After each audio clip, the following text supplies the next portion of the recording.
సాకేత్, సిమ్రన్ ఇద్దరు అన్నా చెల్లెళ్ళు ఉన్నారు. సాకేత్కి స్కూల్కి టైం అయిపోతుంది. గబా గబా బ్యాగ్ సర్దుకుంటున్నాడు. స్కూల్ బస్ వచ్చి రోడ్ పైన కంటిన్యూస్గా హారన్ కొడుతుంది. ఎందుకంటే టైం అయిపోయింది కదా, హారన్ కొడుతుంది. సాకేత్ గబగబా బుక్స్ సర్దుకుంటా హడావుడిగా ఉంటే వాళ్ళ చెల్లి సిమ్రన్ పాలు తాగి పాలు టేబుల్ మీద పెట్టి వాళ్ళ అన్నయ్యకి బాయ్ చెప్దామని చెయ్యేలా లేపేటప్పటికి పాలు ఒలికి అన్నయ్య పైన పడిపోయినాయి అంట. యూనిఫామ్ అంతా ఖరాబ్ అయిపోయిందంట. యూనిఫామ్ ఖరాబ్ అయ్యేపటికి అన్నయ్యకి వెంటనే కోపం వచ్చిందంట సాకేత్కి. ఏంటి చెల్లి ఇది, ఇలాగ మీద పాలు ఒలకబోసేసావు నువ్వంటే, అన్నయ్య సారీ అన్నయ్య, సారీ అన్నయ్య, నేను చూసుకోలేదు అన్నయ్య, సారీ అన్నయ్య అని చెల్లి ఏడ్చేస్తుందంట. ఇంకా గట్టిగా కోప్పడి గబగబా లోపలికి వెళ్ళి ఇంకో డ్రెస్ వేసుకుందామని లోపలికి వెళ్తే ఇంకో యూనిఫామ్ ఏమో అయర్న్ చేసలేదంట. ఇప్పుడు ఏం చేయాలి నేను అని చెప్పి బాగా కోపం వచ్చి లోపలికి వెళ్ళి అయర్న్ చేయని బట్టలే వేసుకొని గబగబా రెడీ అయ్యి బయటకు వచ్చేప్పటికి స్కూల్ బస్ కాస్త వెళ్ళిపోయింది. అప్పుడు వాళ్ళ మమ్మీ సరే సరే కంగారు పడుకు, నేను బైక్ మీద దించుతానులే నిన్ను అని చెప్పి వాళ్ళ మమ్మీ బండి మీద తీసుకెళ్లారంట. బైక్ మీద తీసుకెళ్తుంటే గాడ్ గాడ్ ప్లీజ్ మా మేడం వాళ్ళు ఏమీ అనకూడదు, మా టీచర్ ఏమి అనకూడదు, నన్ను పనిష్మెంట్ ఇవ్వకూడదు నాకు, ప్లీజ్ ప్లీజ్ ప్లీజ్ అని మనసులో వేడుకుంటున్నాడంట దేవుణ్ణి. అయినా సరే స్కూల్కి వెళ్ళిన తర్వాత లేట్ అయితే పనిష్మెంట్ ఇస్తారు కదా, అలాగే టీచర్ అన్నారంట, ఇవాళ బాగా లేట్గా వచ్చావు నువ్వు, గో గ్రౌండ్ అంతా 3 రౌండ్స్ వెళ్ళి రన్నింగ్ చేసిరా పో అన్నారంట. అప్పుడు గ్రౌండ్ అంతా రన్నింగ్ చేసేటప్పటికి ఇంకా కోపం వచ్చిందంట. చెమటలు పట్టేస్తాయి కదా, కోపం బాగా చెల్లి మీద సిమ్రన్ మీద బాగా కోపం వచ్చిందంట. తిను నా మీద పాలలకు పోయటం వలన నాకు బాగా లేట్ అయిపోయింది కాబట్టి బాగా కోపం వచ్చేసిందంట.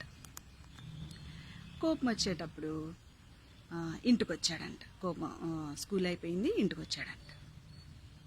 చెల్లి స్టేట్స్ అండ్ క్యాపిటల్స్ చదువుతుందంట. చదువుతూ Chennai is the capital of Tamil Nadu అని చక్కగా చదువుతుందంట. చెన్నై కాదు, తమిళనాడుకి క్యాపిటల్ మద్రాస్ అని గట్టిగా అరిచాడంట. అరిచి ఆ బుక్ తీసుకొని చించేశాడంట. ఎంత కోపం చూడు సాకేత్కి, చించేశాడంట. పాపం చెల్లి బాగా ఏడ్చిందంట. ఇంకా ఈలోపు వాళ్ళ మమ్మీ డిన్నర్ చేశాను, పిల్లలు రండి భోంచేద్దురు రండి, డిన్నర్ చేశాను అని చెప్పారంట. చెప్తే సరే భోజనానికి వెళ్ళి కూర్చుంటే వాళ్ళ మమ్మీ బెండకాయ ఫ్రై చేశారంట. చెల్లికి ఏమో చాలా నచ్చిందంట బెండకాయ ఫ్రై. అప్పుడు సాకేత్ గట్టిగా అరిచాడంట, ఏంటి మమ్మీ పొటాటో ఫ్రై చేయమన్నాను కదా, నువ్వెందుకు బెండకాయ ఫ్రై చేసావు, నాకు ఇష్టమైన చెయ్యవెందుకని, నేనేది చెప్తే అది వినవెందుకని గట్టిగా అరిశాడంట. సరే సరే సాకేత్, రేపు వండుతాను నీకు ఇష్టమైంది, ఈ రోజుకి తినేసేయి అని చెప్పి ఎలాగోలా భోజనం పెడితే వాడి కోపంగా గబా గబా తినేసి కోపంగా ఇంట్లోకి వెళ్ళిపోయి పడుకుంటే నిద్ర రావట్లేదంట. ఒక బుక్ తీసుకొని స్టోరీ బుక్ తీసుకొని చదువుకుంటున్నాడంట. ఈలోపు వాళ్ళ డాడీ వచ్చారంట. వచ్చి సాకేత్ ఎలా జరిగింది నాన్న ఈరోజు, ఇవాళంతా ఎలా ఉన్నావు, ఎట్లా స్పెండ్ చేసావు నువ్వు, ఏం జరిగినాయి ఇవాళ అని చక్కగా తల మీద చేవేసి డాడీ అడుగుతున్నారంట. ఇప్పుడు వాడికి బాగా ఏడుపు వచ్చేసి, కోపం వచ్చేసి, బాధ వచ్చేసి, అన్నీ వచ్చేసి వాళ్ళ డాడీ దగ్గరికి వెళ్ళి కూర్చొని చెప్తున్నాడంట, డాడీ వాళ్ళంతా డిజాస్టరు, చెల్లేమో పాలలకు పోసింది, నేనేం బ్యాగ్ సర్దుకోలేదు, బస్సు ఏమో వెళ్ళిపోయింది, మరి స్కూల్లోనేమో టీచర్ ఏమో ఇట్లా నాకు గ్రౌండ్లో ఎండలో 3 రౌండ్స్ రన్నింగ్ చేయమన్నారు, లేట్గా వచ్చానని మమ్మీ చూడబోతే మమ్మీ ఏమో నాకు ఇష్టమైన పొటాటో ఫ్రై చేయలేదు, ఏం బాగాలేదు డాడీ ఇవాళ నాకు అసలు చాలా చికాగ్గా ఉంది డాడీ, కోపంగా ఉంది నాకు అని. సరే నాన్న ఇదిగో నీకు ఒక గిఫ్ట్ తెచ్చాను, నెయిల్స్ అంటే మేకులు, నెయిల్స్తో ఉన్న ఒక బ్యాగ్ ఇచ్చారంట డాడీ, సంచి ఇచ్చి, నీ కోపం వచ్చినప్పుడల్లా నాన్న వెళ్ళి ఫెన్సింగ్ వాల్కి మేకులు కొట్టు, ఫెన్సింగ్ వాల్కి మేకులు కొట్టు, ఎన్నిసార్లు కోపం వస్తే అన్నిసార్లు కొట్టు పోయెళ్ళి, సరేనా అని చెప్పారంట. సరే అన్నాడంట. సరే మరుసటి రోజు వాడికి కోపం వచ్చింది, దేని మీదో కోపం వచ్చింది, పోయెళ్ళి గోడకు ఒక మేకు కొట్టేశాడంట. మళ్ళీ వచ్చింది. అట్లా ఆ రోజులో వాడికి 36 టైమ్స్ వచ్చిందంట కోపం. 36 టైమ్స్ వెళ్ళి మేకులు కొడతానే ఉన్నాడంట గోడకి. ఆ కొడుతున్నప్పుడు అనుకున్నాడంట, అబ్బో ఇది కొట్టడం చాలా కష్టంగా ఉంది, మేకు దించడం చాలా కష్టంగా ఉంది, దీని బదులు కోపాన్ని నేను కంట్రోల్ చేసుకోవటం బెస్ట్ ఏమో కదా అని అనుకుంటూనే కొడుతున్నాడంట. ఆ రోజు కొట్టడం అయిపోయింది.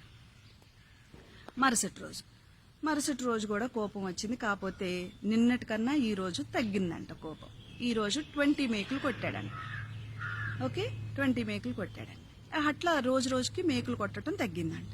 సో డాడీ దగ్గరికి వెళ్ళి, డాడీ ఇక నాకు ఈ మేకులు అవసరం లేదు, నేను నా కోపాన్ని నేను కంట్రోల్ చేసుకోగలను, నిదానంగా కంట్రోల్ చేసుకుంటున్నాను డాడీ, నాకు మేకులు వద్దు డాడీ అని చెప్పాడు. అప్పుడు వాళ్ళ డాడీ, వెరీ గుడ్ నాన్న, very good Saketh, very good, ఇప్పుడు పోయి ఆ మేకులన్నీ పీకేసేయి పోయి వెళ్ళి అన్నారంట. అంటే సరే వెళ్ళి మేకులు పీకుతుంటే చాలా కష్టంగా వస్తున్నాయంట.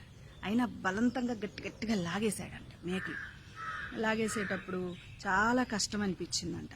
మేకులన్నీ లాగి వచ్చి వాళ్ళ డాడీకి ఇచ్చాడంట. డాడీ ఇగో ఒక్క మేకు కూడా ఉంచలేదు, గోడకున్న మేకులన్నీ, అసలు నాకు కోపం వచ్చిన మేకులన్నీ తీసేశాను డాడీ, కొట్టిన మేకులన్నీ ఇదిగోండి అని. గుడ్, ఒకటి కూడా మిగల్చలేదంటే, ఆహా లేదు డాడీ. సరే రా ఇటు అని చెప్పి వాళ్ళ డాడీ చేయి పట్టుకొని గోడ దగ్గరికి తీసుకుపోయి గోడ చూపించారంట.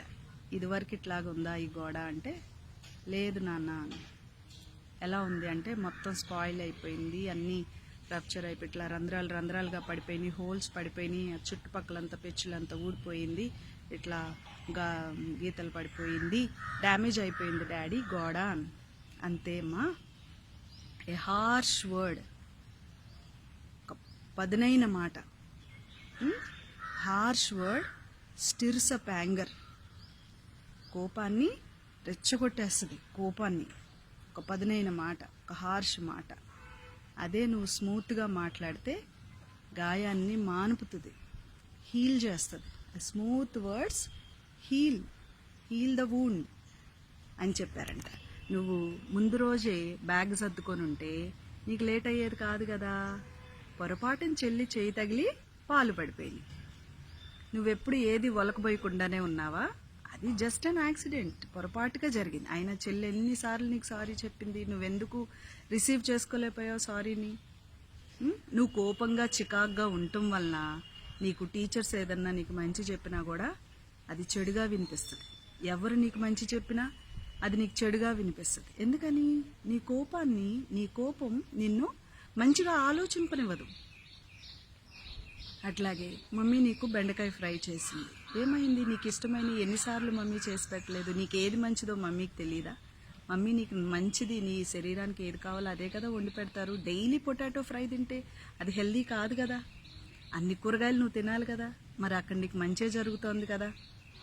తర్వాత చెన్నై మెడ్రాస్ తమిళనాడుకి క్యాపిటల్ అని చెల్లి చదివింది, నీకంత కోపం ఎందుకు వచ్చింది? బుక్ ఎందుకు చించేశావు? చెల్లి చదువుకునే బుక్ చించితే చెల్లికి ఎంత గాయపడుతుంది, మనసు ఎంత గాయపడుతుంది, ఎంత ఏడ్చింది చెల్లి. ఒకప్పుడు మెడ్రాస్ అని దానికి పేరు, సో అప్పుడు మెడ్రాస్ క్యాపిటల్ అన్నారు, దానికి పేరు మార్చారు చెన్నై అని, నువ్వు తెలుసుకోలేకపోయావు. వీటన్నిటిలో ఫాల్ట్ ఎవరిది? నీదే కదా. ఇప్పుడు ఎలా అయితే ఈ గోడకి మేకులు కొడితే గోడంతా ఎలా పాడైపోయిందో, నీ ఒక్క హార్ష్ మాట దిగినప్పుడు మనిషిలోకి ఇట్లా మేకులాగా దించినప్పుడు వాళ్ళకి అలాగే గాయపడతారు. నువ్వెన్ని సారీలు చెప్పినా, నువ్వు మేకులు పీకేసినా, ఎన్నిసార్లు సారీలు చెప్పినా కూడా గాయమే, ఊండే, అది అలా మచ్చ అలాగే మిగిలిపోతుంది. కాబట్టి be careful of using your words and your temper. చాలా జాగ్రత్తగా ఉండాలి. నువ్వు మాట్లాడేటప్పుడు, ఎదుటి వాళ్ళతో నువ్వు ప్రవర్తించేటప్పుడు చాలా జాగ్రత్తగా ఉండాలి. A sharp word stirs up anger. A smooth response diffuses anger అని డాడీ చెప్తే తన తప్పు తను తెలుసుకొని అలా ఉండటానికి ప్రయత్నం చేశాడంట. పిల్లలు, మీరు కూడా మీ కోపాన్ని కంట్రోల్ చేసుకోవాలి. ఎదుటి వాళ్ళు ఏం చెప్తున్నారని జాగ్రత్తగా వినాలి, అందులో మంచి ఏంటి అని ఎత్తుక్కోవాలి. అందుకే పెద్దవాళ్ళు ఏమన్నారు? తన కోపమే తనకి శత్రువు, తన శాంతమే తనకు రక్ష, దయ చుట్టంబౌ. Thank you.